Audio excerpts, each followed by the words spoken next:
The year was 1922, a time when the world was still recovering from the aftermath of the Great War, and life in the rural parts of Germany was marked by simplicity and routine.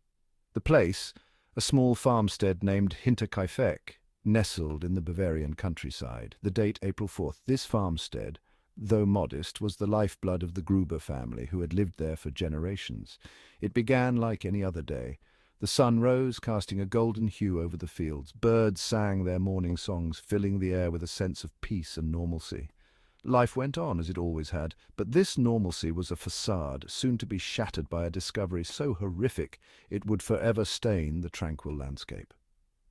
Dark clouds began to gather, both literally and metaphorically, over Hinterkaifeck. A travelling salesman, on his usual route, arrived at the farm.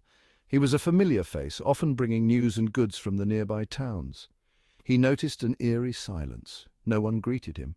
No sounds of life emanated from the farmhouse. The usual bustling activity was conspicuously absent. He knocked. No answer.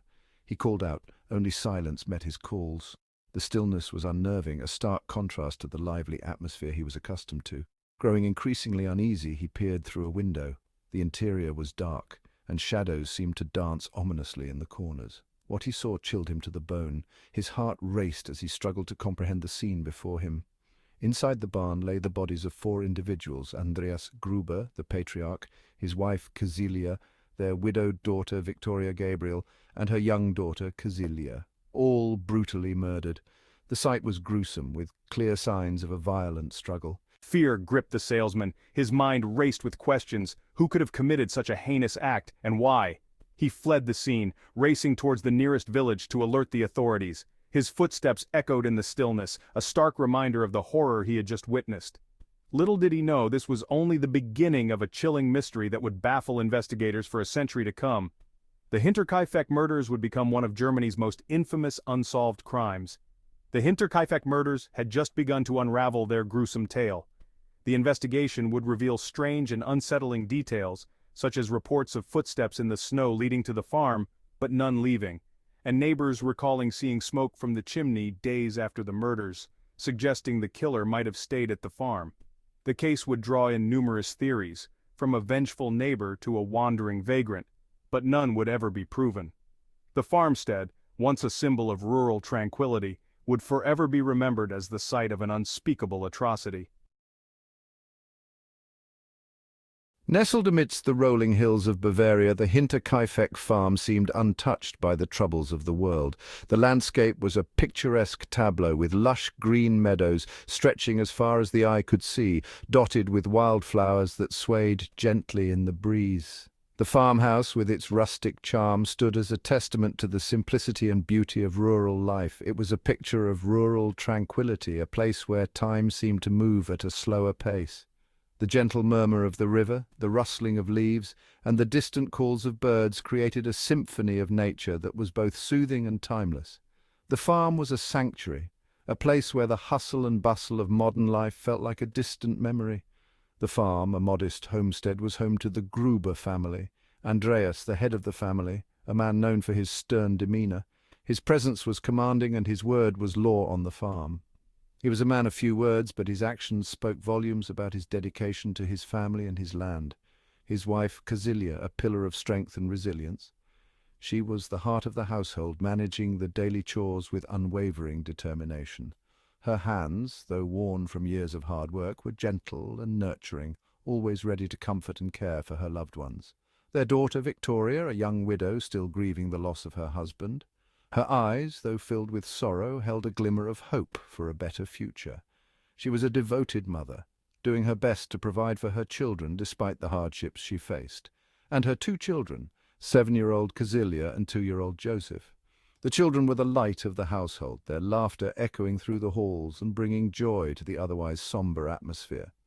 Little Casilia, with her curious nature, was always exploring, while Joseph, still a toddler, clung to his mother, seeking comfort and security. Life on the farm was simple, governed by the rhythms of nature and the demands of farm work. The days began at dawn, with the crowing of the rooster, and ended at dusk, as the sun dipped below the horizon. Each family member had their role, contributing to the smooth running of the farm. The fields needed tending, The animals required care, and the household chores were never-ending. The family lived a secluded existence, their world confined within the boundaries of their property. The nearest village was miles away, and visits to town were rare and often only for essential supplies. This isolation fostered a strong sense of self-reliance and independence, but it also meant that the family was largely cut off from the outside world. They were a family of few words, their lives marked by hard work and unwavering routine. The daily grind left little time for leisure or socializing, and their interactions were often limited to the necessities of farm life. Yet there was a quiet understanding and bond that held them together, forged through years of shared toil and sacrifice. But beneath the veneer of normalcy, a darkness was brewing, a sense of unease that lingered in the air. Strange occurrences began to disrupt the routine of the farm. Unexplained noises in the night, footprints in the snow that led to the house but never away from it. These incidents, though unsettling, were initially dismissed as the product of overactive imaginations or the work of mischievous pranksters. A sinister undercurrent that would soon shatter the family's peaceful existence. The tranquility of Hinterkaifeck was about to be irrevocably broken, as the shadows of the past and the secrets buried within the walls of the farmhouse began to surface. The idyllic facade of the farm would soon give way to a tale of mystery and tragedy that would haunt the annals of history. In the weeks leading up to the gruesome discovery, a series of unsettling events plagued the Hinterkaifeck farm, casting an eerie pall over the once peaceful homestead. Footsteps, heavy and deliberate, were heard echoing from the attic, their source unknown. The sound of keys jangling as if someone were rummaging through their belongings sent shivers down the spines of the family members. A set of house keys vanished, never to be found.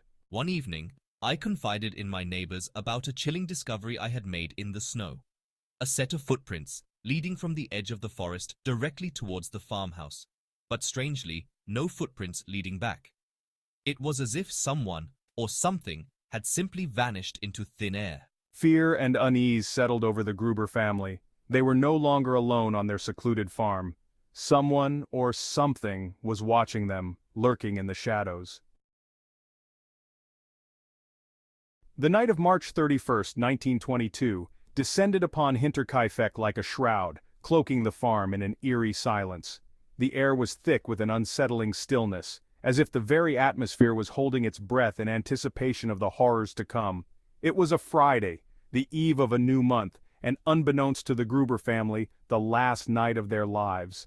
The farmhouse, usually a place of warmth and family, now stood as a silent witness to the impending tragedy. The killer, driven by a motive that remains shrouded in mystery, approached the farm under the cover of darkness.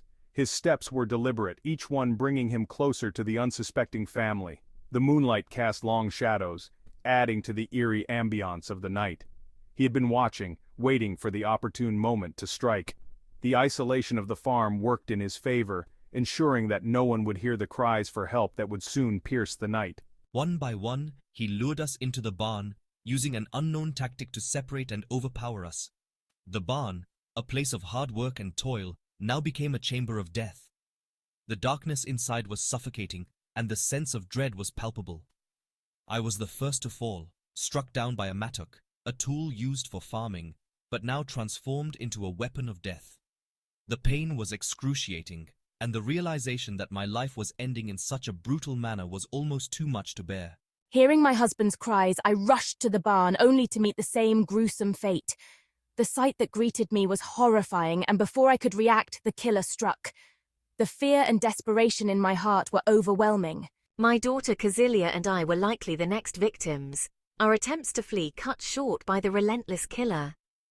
The terror in my daughter's eyes mirrored my own, and the helplessness we felt was indescribable.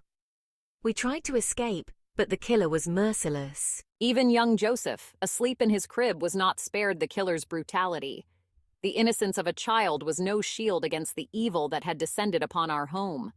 The nursery, once a place of comfort and safety, was now tainted by the horror of that night. The killer had claimed 6 souls that night, leaving behind a scene of unimaginable horror. The farmhouse, once filled with life and laughter, was now a silent tomb. The blood-stained walls and floors bore witness to the brutality that had unfolded. The mystery of why this happened remains unsolved, adding to the chilling legacy of Hinterkaifeck. The echoes of that night still linger, a haunting reminder of the fragility of life and the darkness that can lurk in the human soul.